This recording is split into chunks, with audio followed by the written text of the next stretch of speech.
FIFA সভাপতি Gianni ইনফান্তিনোকে পদত্যাগের ultimatum দিয়েছে ইউরোপীয় ফুটবলের নিয়ন্ত্রক সংস্থা উয়েফা।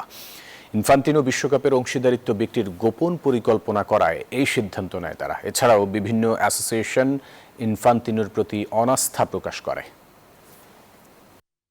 বিশ্বকাপের $4.2 বিলিয়ন অংশীদারিত্ব বিক্রির গোপন পরিকল্পনা করেছিল ফিফা। এ বিষয়ে ফিফা সভাপতি ইনফান্তিনো আঞ্চলিক কনফেডারেশনগুলোর সঙ্গে কোনো পরামর্শ করেনি। এই অভিযোগে ইনফান্তিনোর নেতৃত্বের ওপর চরম অনাস্থা প্রকাশ করেছে উয়েফা ও কনকাকাফ।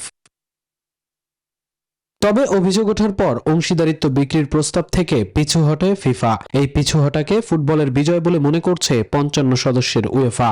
সংস্থাটি জানায় বর্তমান নেতৃত্বের উপর তাদের আস্থা নেই। তাদের সকল সদস্য ইনফান্তিনোকে যুক্তরাষ্ট্রের 1 নম্বর জিম চেইন গোল্ড জিম এখন আবারও বাংলাদেশে বসুন্ধরা আবাসিক এলাকা ও বসুন্ধরা সিটি শপিং মলে ভোট দেবে বলেও জানায় সংস্থাটি।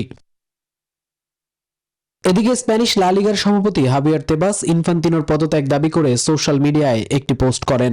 পোস্টটিতে লেখা আছে, অংশীদারিত্ব বিক্রির এই প্রস্তাব ফিফার শাসন ব্যবস্থার ত্রুটির বহিঃপ্রকাশ।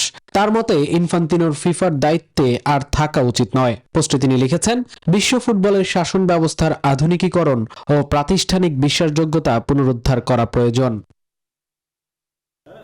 2016 সাল থেকে ফিফার মসনদে একচ্ছত্র আধিপত্য করছেন ইনফান্তিনো। 2027 সালের নির্বাচনে চতুর্থ মেয়াদের জন্য লড়াই করার প্রস্তুতিও নিচ্ছিলেন তিনি। তবে বর্তমানের এই বিরোধিতার ঝড় তার পুনর্নির্বাচিত হওয়ার পথকে জটিল করে তুলেছে।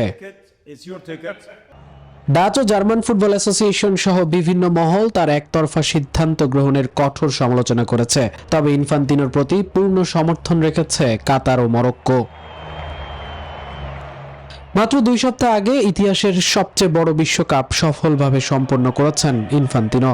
এখন সেই ইনফান্তিনোই নিজের ভাবমূর্তি রক্ষার কঠিন লড়াইয়ের মুখোমুখি। মামুনুর রহমান, নিউজ 24।